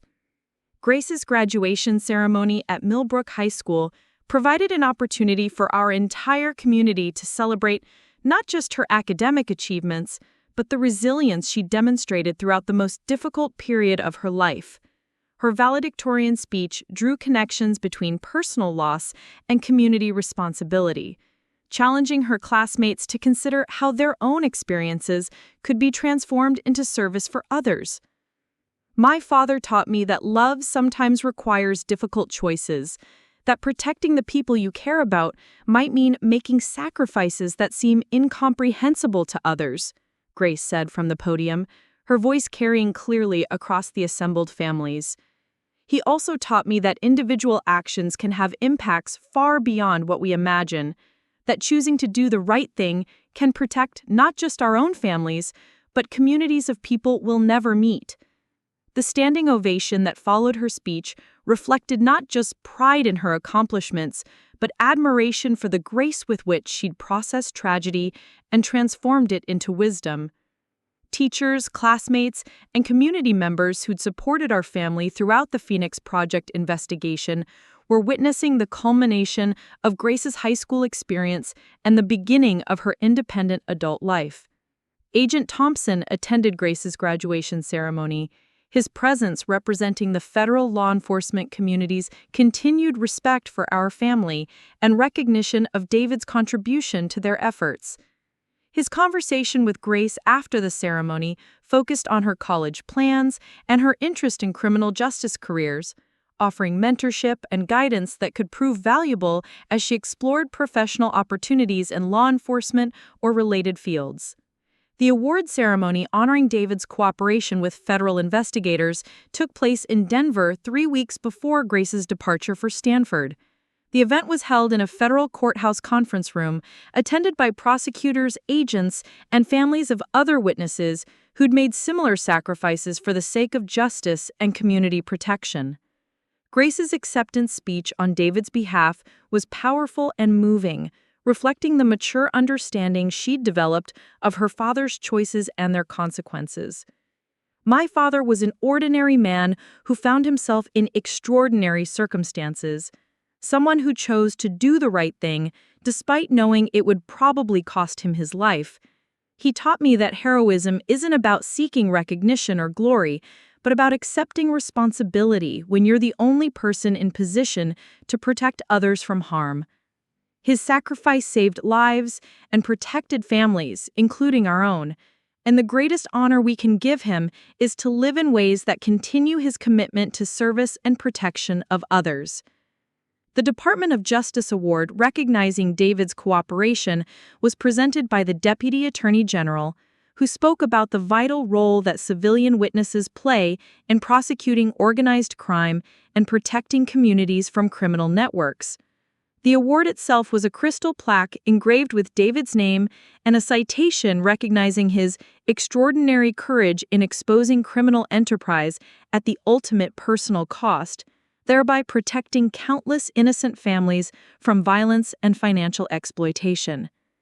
Following the ceremony, several other families of federal witnesses approached Grace and I to share their own stories of risk and loss, Own stories and express gratitude for our willingness to participate in the public recognition of witness sacrifice.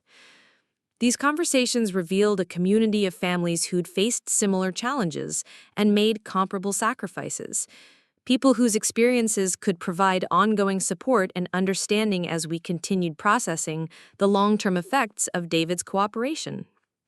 The final weeks before Grace's departure for Stanford were filled with practical preparations and emotional conversations that helped us both prepare for the major life transitions ahead. Her college dorm room was equipped with photos and mementos that would remind her of family love and community support, while also representing her readiness to build new relationships and explore interests that weren't defined by our family tragedy. My decision to accept the community outreach position was finalized during Grace's last week at home, providing clear direction for my own future while ensuring that we both had meaningful work to focus on during our first extended separation. The position would begin with the training period in Colorado Springs, followed by assignments in rural communities across the state where mobile library services could provide educational support and literacy programming.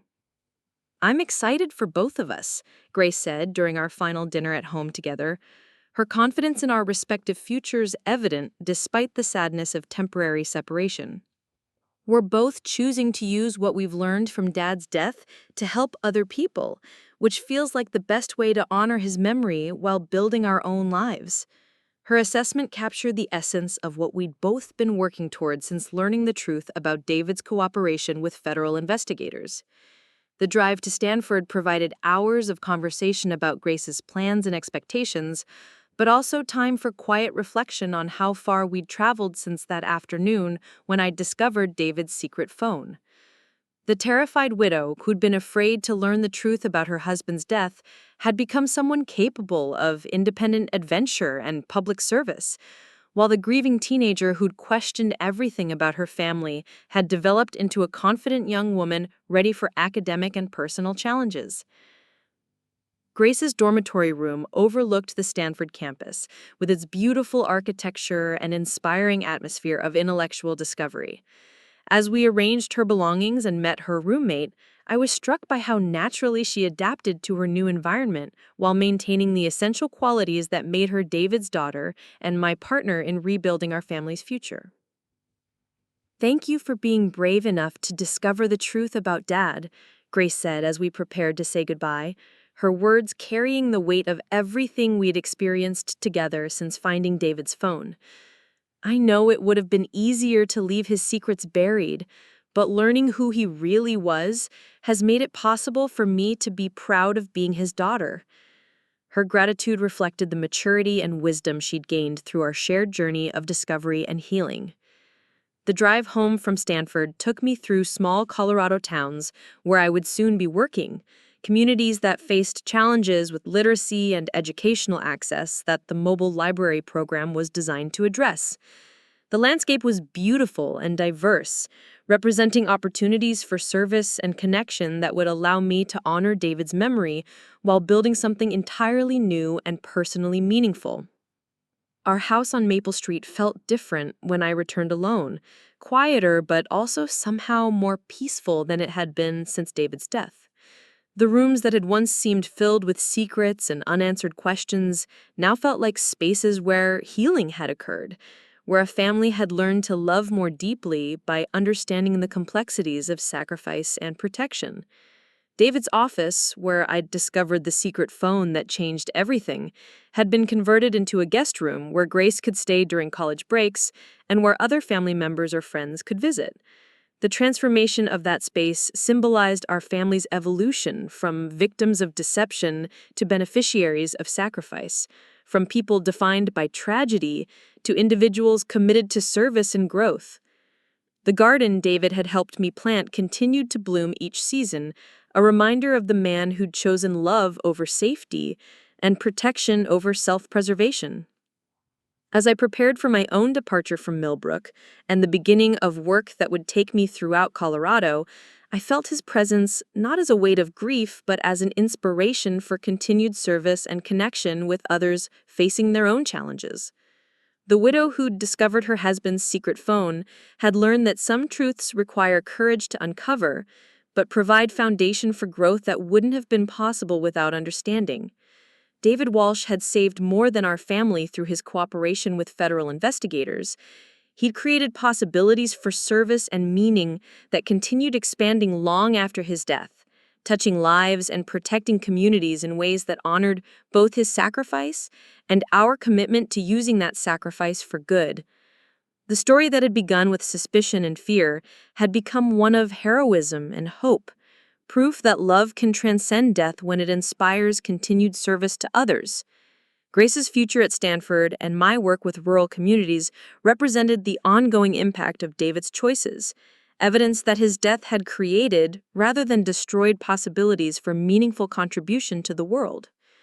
5 years had passed since I'd driven Grace to Stanford, and the mobile library van wound through the mountain roads of western Colorado as autumn painted the aspens gold against the azure sky.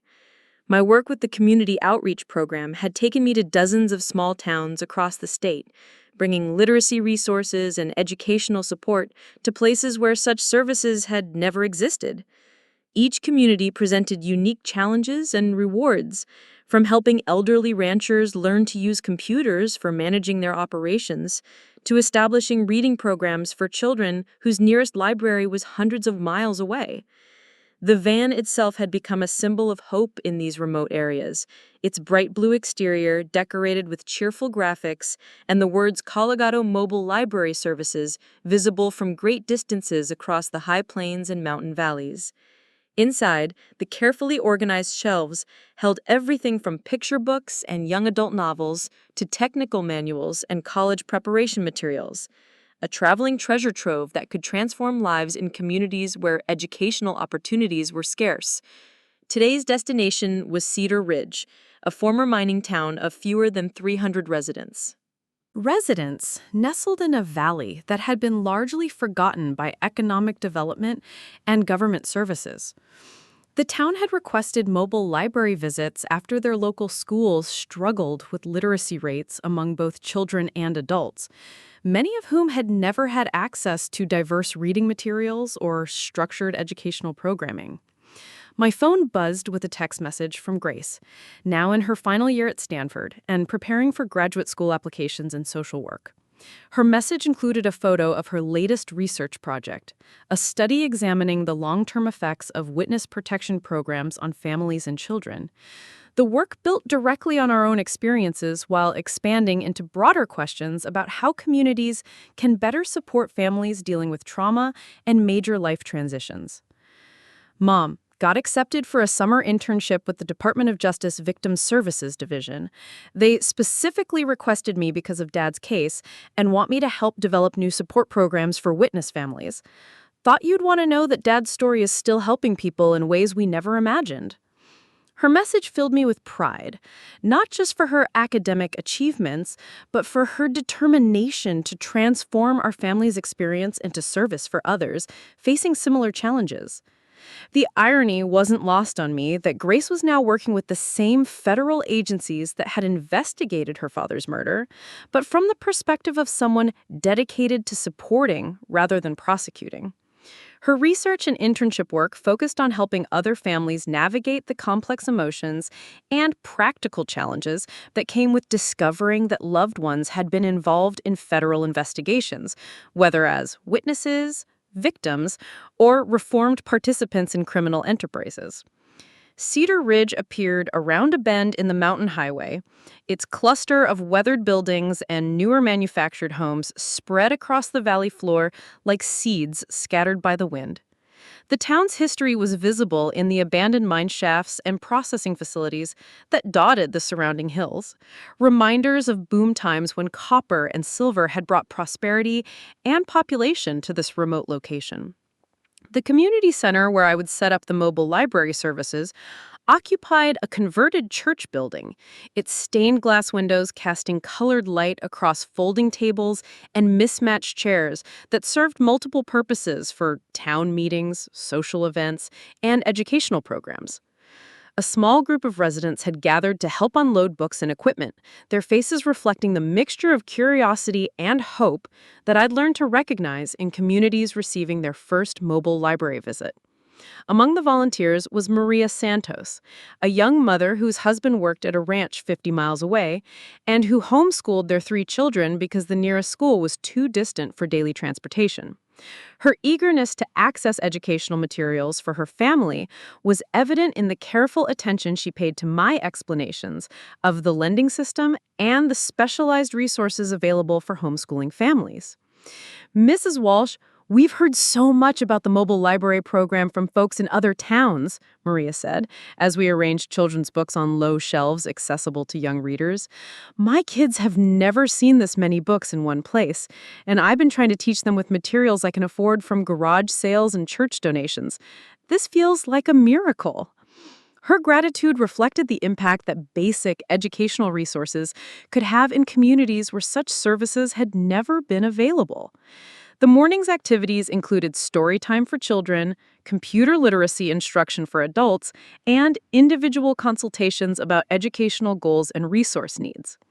Each interaction revealed the hunger for learning and growth that existed in these isolated communities, where people often possessed intelligence and creativity that had been limited by lack of access to educational opportunities, rather than lack of ability or motivation. During lunch break, I called Pat Morrison, who had become my closest confidant and advisor throughout my years of mobile library work. Her accounting firm had grown to include several rural communities in our client base, creating a network of professional relationships that often complemented my educational outreach efforts. Our friendship had deepened through shared experiences of rebuilding life after loss, though our approaches to honoring our husband's memories had taken different forms. Emma, how's the work going in Cedar Ridge? Pat asked, her voice carrying the warmth and interest that had characterized our friendship since the difficult days following David's death. I heard from Tom Anderson that you've been making quite an impact in some of those remote mining communities. Tom had been David's former business partner at Morrison Financial Group, and his occasional updates on my work reflected the continued respect and support of people who'd known David professionally. It's rewarding work, probably the most meaningful thing I've done professionally, I replied, looking out at the mountain peaks that surrounded Cedar Ridge like protective guardians. These communities have such resilience and determination, but they've been largely forgotten by government services and private organizations. Bringing educational resources to places like this feels like honoring everything David believed about serving others, even when it requires personal sacrifice. Pat's understanding silence acknowledged the deeper meaning of my work, the way it connected to David's memory, while allowing me to build something entirely my own. Her support had been crucial during my transition from small-town librarian to itinerant educator, providing both practical advice and emotional encouragement when the challenges of constant travel and isolation threatened to overwhelm my commitment to the work. Grace texted me about her Department of Justice internship. That young woman has found incredible ways to transform your family's tragedy into service for others facing similar challenges. David would be so proud of you. The ways you've honored his sacrifice while building independent lives dedicated to helping people. Her observation captured something I'd been feeling increasingly strongly as Grace's college career progressed, and my own work expanded into new communities. The afternoon session in Cedar Ridge focused on establishing a permanent lending library that could operate between my monthly visits, training local volunteers to manage book circulation and coordinate educational programming. The enthusiasm of community members for taking ownership of these services reflected the pride and determination that characterized mountain communities, their willingness to work together for collective benefit, even when resources were limited. As I prepared to pack up the mobile library for the drive to my next overnight stop, several residents approached with personal stories about the impact of educational opportunities on their families and communities. An elderly rancher described how computer literacy classes had enabled him to modernize his business operations and connect with distant family members through email and video calls. A teenage girl explained how access to college preparation materials had convinced her that higher education might be possible despite her family's financial limitations and geographic isolation. These individual success stories accumulated over months and years of mobile library work, creating a tapestry of transformation that extended far beyond simple book lending. Communities that had felt forgotten and isolated began developing educational initiatives and literacy programs that continued long after my visits ended, evidence of sustainable change rather than temporary intervention. The drive to my evening accommodation took me through landscape that had become familiar yet still inspiring. High desert plains transitioning to mountain valleys, where small towns maintain their character despite economic challenges and population decline. My temporary home was a cabin on a working ranch where the owners supplemented their income by providing lodging for traveling professionals, teachers, and government workers whose jobs required extended stays in remote areas. Over dinner with the ranch family, conversations inevitably turned to the changes that mobile library services had brought to regional communities, the ways that educational access had affected everything from local business development to family relationships. These discussions provided valuable feedback about program effectiveness while also revealing the interconnected nature of rural communities, how improvements in one area often generated benefits across entire regions. My phone rang with a call from Detective Carter, whose annual check-ins had evolved into genuine friendship and professional consultation. His law enforcement experience had proven valuable as I worked in communities where trust in government services was often limited by historical experiences with neglect or misunderstanding of rural needs and concerns. Emma, I wanted to give you an update on something I thought you'd find meaningful, Detective Carter said, his tone carrying the satisfaction that came from seeing positive outcomes emerge from difficult investigations. We just received notification that the Phoenix Project case study is being used in federal law enforcement training programs to teach agents about witness protection and family support. David's story is literally saving lives and protecting families across the country by helping agents understand the long-term impact of their work. The news that David's cooperation with federal investigators continued to influence law enforcement practices 5 years after his death felt like validation of everything our family had endured and achieved. His sacrifice had protected not only our immediate safety, but had contributed to systemic improvements in how federal agencies approached civilian cooperation and witness family support. There's something else, Detective Carter continued. Grace's research at Stanford is being cited in the training materials as an example of how families can transform trauma into service.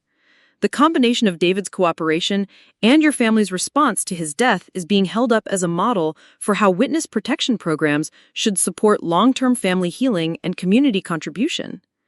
The revelation that our family's entire experience, from David's initial cooperation through Grace's current research and my mobile library work, was being used to improve support for other families facing similar circumstances, felt like the culmination of a journey that had begun with discovery of a secret phone in David's office 5 years earlier. As I settled into the cabin for the evening, surrounded by the quiet sounds of ranch life and mountain solitude, I reflected on how completely our lives had been transformed by learning the truth about David's death. The terrified widow who had discovered her husband's secret phone had become a confident educator serving remote communities across Colorado. The grieving teenager who had questioned everything about her family had developed into a graduate student whose research was influencing federal policy and law enforcement training. Most importantly, David's sacrifice had created ripple effects that continued expanding years after his death, touching lives and protecting families in ways that none of us could have anticipated when the Phoenix Project investigation began. His willingness to cooperate with federal investigators had not only dismantled a criminal network and recovered millions of dollars for victims, but had also contributed to improvements in witness protection programs that would benefit countless families facing similar circumstances. The secret phone that had initially seemed like evidence of betrayal had ultimately revealed a love so profound that it transcended death itself, creating possibilities for service and meaning that continued growing long after the immediate crisis had passed. David Walsh had saved more than our family through his cooperation with federal investigators. He had created a legacy of protection and service that inspired continued dedication to helping others facing their own challenges with trauma, loss, and recovery. As Grace prepared for graduate school and a career in victim services, and as my mobile library work expanded into new communities across the Mountain West, David's memory provided foundation for futures that honored his sacrifice while building something entirely new and personally meaningful. The widow who had discovered her husband's secret phone had learned that some truths require courage to uncover, but provide the foundation for growth that wouldn't have been possible without understanding. The story that had begun with suspicion and fear had become one of heroism and hope. Proof that love can transcend death when it inspires continued service to others, and that the deepest truths about people we love might only emerge through circumstances we'd never wish to experience, but ultimately wouldn't trade for anything less meaningful.